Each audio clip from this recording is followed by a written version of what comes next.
G.I. Joe Operation Blackout was shown briefly at one of the smaller directs, and I absolutely let myself build up a certain image of what it was going to be like, as to my eye the two-player co-op nature of much of the gameplay looked perhaps akin to something like Army of Two, which I absolutely loved back in the day. I think you're going to want to stick around for this review though, as I asked myself, is it G.I. Joe or G.I. No? Let's find out.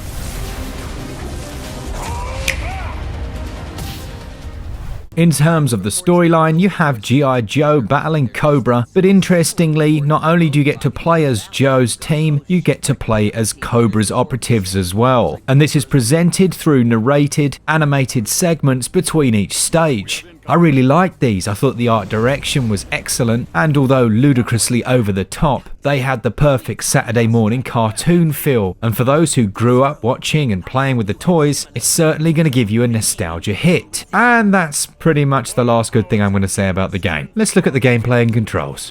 G.I. Joe is a third-person action shooter, whereby you'll use the left stick to run around, you can click the right in to sprint, and the left trigger will aim, lock in onto enemies through a very heavy-handed auto-aim system, which can be toggled on and off, and the right trigger shoots. So far, so standard. You reload with the R bumper button, very akin to the Gears of War franchise, and if you can stop the reload at a certain point, it speeds it up. There is cover of sorts here, but there's no cover mechanics. You can just crouch and hide vaguely behind it. You have other weapons, including grenades. You can pick up weapons from the ground, and most of the levels are quite on rails, moving from point A to B, trying to carry out the objectives. And as mentioned in the introduction, you can play through the whole experience with another person in split screen. Or if you want to play solo, you can choose one player and the computer will control the other one for you. Unfortunately, when designing the AI, they forgot the artificial intelligence part. Not only does your partner do absolutely nothing, but the enemies who are after you tend to stand around and watch. You might find yourself in a hectic gunfight where a drone will come in to shoot at you, and rather than making the killing blow, instead it will take it upon itself to simply hover around in a circle for a short while before either heading off in the other direction or taking a few pot shots at the dirt a few yards off to your left. This same mentality applies to all of the grunts, who are a giant clone army, a never-ending torrent of detritus who sponge up your bullets like nothing I've ever seen before, have zero ragdoll physics or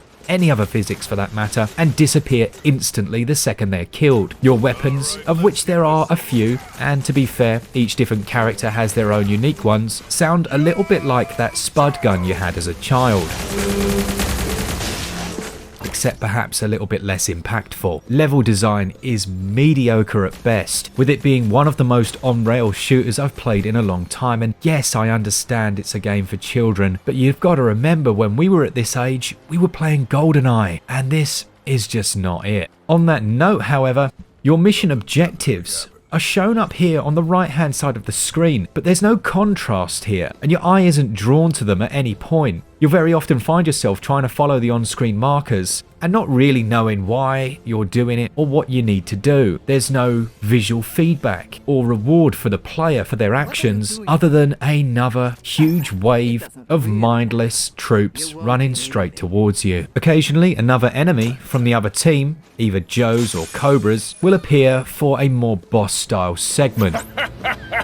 When they asked me to dig up relics from the past, I didn't expect your kind, Jones. And if you thought the artificial intelligence of the other characters was bad, this is where things just got laughable. They run at you non-stop to within an inch of your character, continuing to shoot at all times. They're easily cheesed behind scenery or round corners, and as your shields regenerate with an overabundance of health pickups around the levels, the challenge is minor at best. Occasionally a level will mix it up with a turret segment or some other idea which felt straight out of the PlayStation 2 era, shooting down these identical looking planes, but if you don't shoot them down, nothing actually happens. Or how about riding this amazing looking tank, but wait a minute, you can't actually stop it, it drives itself. But that's okay, because I'm enjoying the challenge of dodging. Oh, hang on, I don't need to dodge them, I can go straight through them and suffer almost no damage.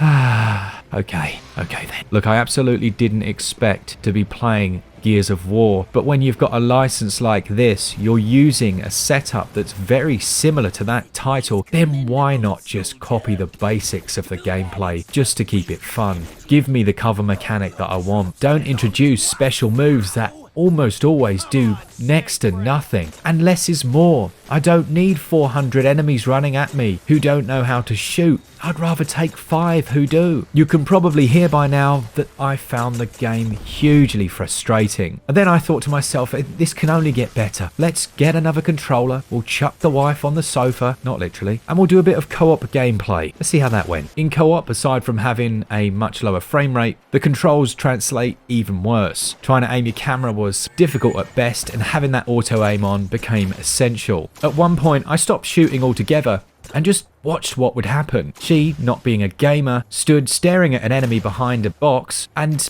well, they stayed that way for quite some time. The enemy not having the artificial intelligence to pursue her, and her not having the yeah, we'll just leave that there. Either way, it was embarrassing to watch, and playing this in 2020, no thank you. But Mark, I hear you cry. You could head online and join some others for some of those awesome looking death matches we saw in the direct. That's exactly what I thought. So I headed into the multiplayer area, and lo and behold, it's local multiplayer only. So I plugged in a couple of extra controllers and was doubly reminded why I didn't like the single player at all, and that's the weak feeling weapons, poor controls. Already own a game like Hypercharge Unbox, which does something similar to this but much better and supports online play. Why am I gonna pay £15 more for this? Well, the answer to that question is I'm not. To be frank, I haven't disliked a game quite this much in a long time. Just because a game's aimed at children, it doesn't have to patronise them. And unfortunately, G.I.Joe Operation Blackout does it at every turn. Its only saving grace is that you can play through co-op. So potentially there's a chance that you might have some fun with someone else, or maybe you'll just have a laugh watching them not be shot at by the enemies. Who knows? Gameplay for me scores 3 out of 20. And while the controls aren't terrible, they're also not great. And there were several times where trying to run, I'd lose control of the character, and if you move left or right, they'll stop sprinting. There's no gyroscopic aiming, but credit where it's due, the basics of the controls are there, and controls score 12 out of 20. Visually speaking, running on the Unreal Engine, Operation Blackout is quite a nice looking title. There are a few more interesting stages, and there's a good variety between them. The best visual aspect for me are the beautifully drawn and animated inter-level story segments. There's a real lack of enemy variety, quite a bit of reusing of assets, and despite each character having a unique weapon, you'll find a lack of different ones to pick up within a stage. My overarching feeling is uninspired. Performance for the most part is okay, with the game running at 30 FPS until you have a partner join you and it can tank down to 20-24 frames per second, as well as the occasional more severe stutters when loading in new assets. As mentioned, there are no ragdoll physics, enemy bodies will disappear instantly, and environments in general are just underutilized. There were a couple of nice ones like this canyon and the snowy area, but they are so on rails, it felt like you could hold the controller forward and eventually arrive at the end of the level. In terms of the audio, we have to get there and rescue them. With 20 of the characters from the universe making an appearance and doing a good enough job. Yes, it's cliche, but it's a cartoon. The music's upbeat and engaging enough, and quite in keeping with what you'd expect. But what's the most important aspect in an action shooter? Well, it's the guns, and there's absolutely no weight to the sound effects used for the guns here. They're pathetic. Initiative of yours. And not a moment too soon. And as you take damage, there's a very irritating sound effect used that will end up driving you up the wall. Visuals and performance, for me, score 12 out of 20, and while I appreciate the voice acting and okay music, the appalling weapon sounds in a shooter were quite unforgivable. Audio scores 5 out of 20. Which takes us on to value. The game costs £34.99 or your regional equivalent and has co-op mode and local multiplayer, 12 characters to play as, 4-player split screen multiplayer if you want to do that, or 2-player split screen local. There are 17 story missions to work your way through and no real incentive to do so in terms of the gameplay presented. I really was looking forward to this one.